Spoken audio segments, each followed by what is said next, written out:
Hello everyone. Welcome back to our weekly look at the murals on the ceiling of St. Anne Church. And if you remember again, we had that whole series that we did, the four that are on the west side of the church, the plaza side. Now we're going to be moving over to the Rawson Avenue side and looking at those. And we're going to go from south to north, or from right to left, as we look at the ones on that side of the church. So if you're, again, going back for review, we had St. Francis, St. Isaac Jogues, St. Athanasius, and St. Boniface. Today we're going to look at St. Patrick. So let's work a little bit with this particular mural in the idea that, first of all, the beatitude that's depicted here, blessed are they who suffer persecution for justice sake, for theirs is the kingdom of heaven. Part of the whole ministry with St. Patrick in Ireland was working against the Druid influences and some of the other pagan influences, and the justice that he would try to meet with some of the chieftains of these various groups. So when we look at this particular mural, we see St. Patrick kind of centered in there in his bishop's outfit. Now we have to think about St. Patrick. He was actually born in Roman Britain. St. Patrick was not Irish. He was a British subject and born in Roman Britain somewhere around 386 AD. Incidentally, his father, Calpurnius, was a deacon. Imagine that. When he was about 14, 15, or 16, he was captured by Irish pirates and taken to Ireland and made a slave. When he was a slave, he tended sheep. And so you'll see the sheep depicted there among the local Irish folks that he would have ministered to later on in his ministry. But you see the sheep included there.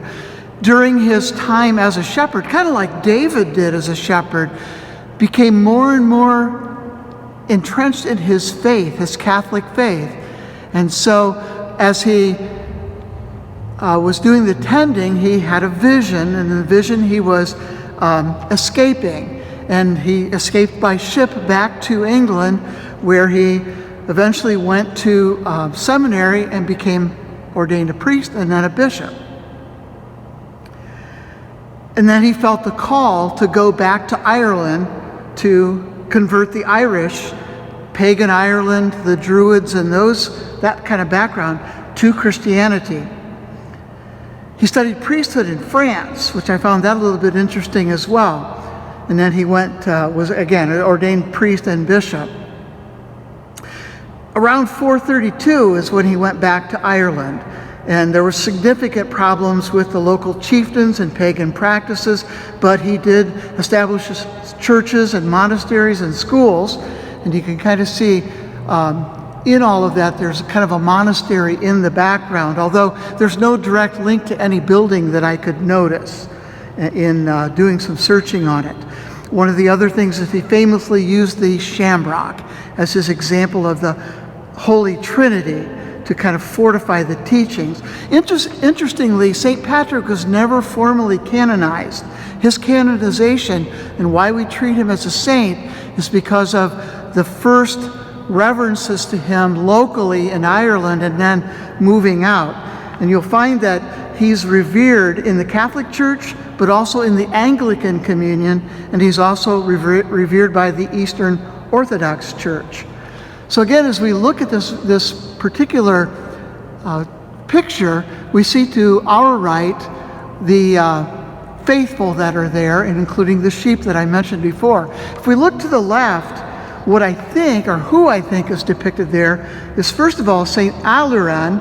And St. Aluran was a influential scholar, saint of Ireland, who had some influence on Patrick out into the future. So he was actually before St. Patrick.